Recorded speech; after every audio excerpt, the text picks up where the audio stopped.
الشيطان الرجيم بسم الله الرحمن الرحيم قال الله تعالى محمد رسول الله والذين معه أشداء على الكفار رحماء بينهم وقال النبي صلى الله عليه وسلم فبأيهم اقتديتم اهتديتم صدق الله العظيم وصدق رسوله النبي الكريم اسلام کی عظمت کی مینارے صحابہ اسلام کی عظمت کی مینارے صحابہ گر چاند محمد تو ستارے ہیں صحابہ ہم فخر سے کہتے ہیں ہمارے صحابہ واللہ ہمیں جان سے پیارے ہیں صحابہ وہ چاند جو روشن ہوا بدھات کے افق پر وہ چاند جو روشن ہوا بدھات کے افق پر اس چاند میں تابیل ستارے ہیں صحابہ. محترم سامعین، آج مجھے جس موضوع پر شائع کرنے کا موقع ملا ہے وہ ہے عظمت صحابہ. یاد رکھو صحابہ صاحبون کی جمع ہے اور صاحب کا مطلب ہے ساتھی، یعنی صحابہ وہ ہیں جنہوں نے حضور صلی اللہ علیہ وسلم کو دیکھا، ان پر ایمان لایا اور ایمان کے حال میں دنیا سے رخصت ہوئے.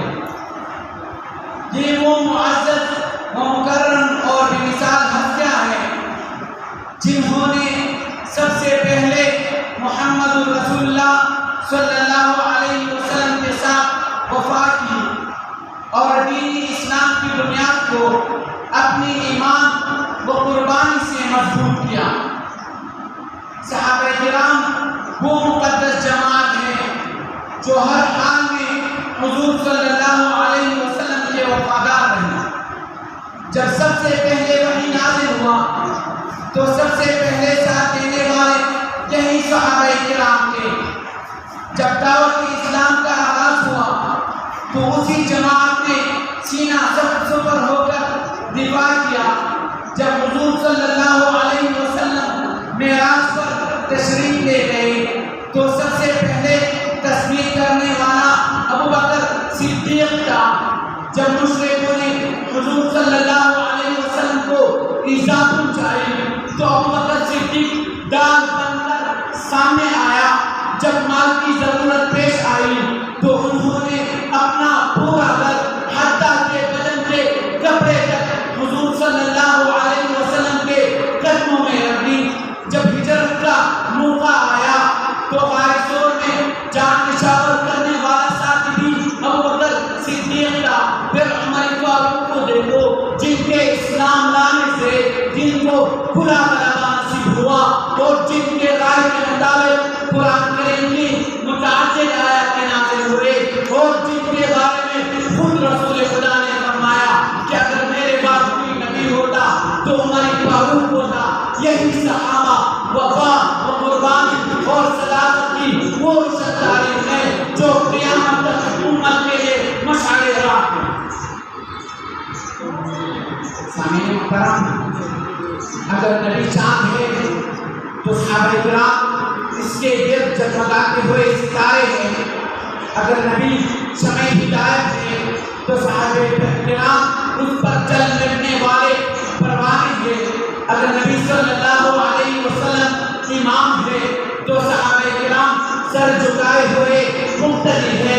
اگر نبی صلی اللہ علیہ وسلم واعظ ہے تو صحابہ کرام دین کام کر سننے والے سامعین ہے.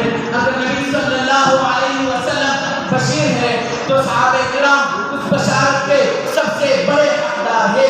اگر نبی صلی اللہ علیہ وسلم سپہ سالار ہے تو صحابہ کرام سینہ سپر ہو کر لڑنے والا لشکر ہے. اگر نبی صلی اللہ علیہ وسلم مستعد ہے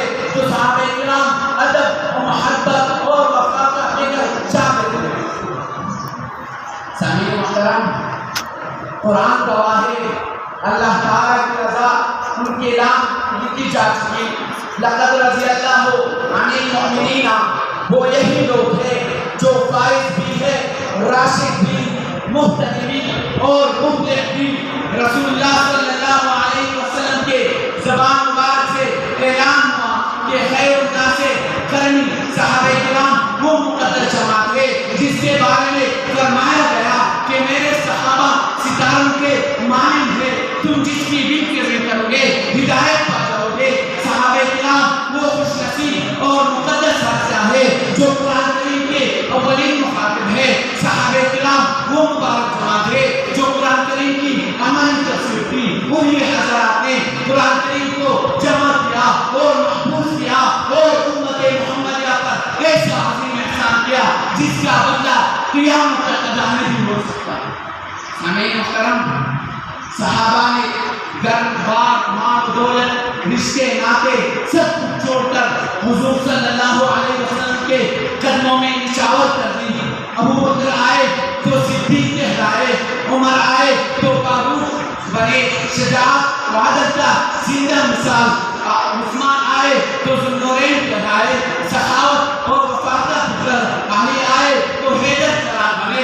حضور صلی اللہ علیہ وسلم کا وفادار اور جانشاہ امیر معاویہ رضی اللہ تعالیٰ عنہ آئے تو کاتبی وحی بنے، خالد بن ولید صحبت میں آئے تو سیف اللہ بنے، حسن و حسین رضی اللہ تعالیٰ عنہ آئے تو جنت کے سردار بنے۔ حضرت خدیجہ الکبریٰ، حضرت عائشہ، حضرت سودا، حضرت حفصہ رضی اللہ تعالیٰ عنہ اجمعین امہات المؤمنین جب حضور صلی اللہ علیہ وسلم کے نکاح میں آئے تو امہات المؤمنین کے عظیم منصب پر فائز ہوئے۔ دلوں میں ہے محبت تو زبان پر ترانے ہیں، دلوں میں ہے محبت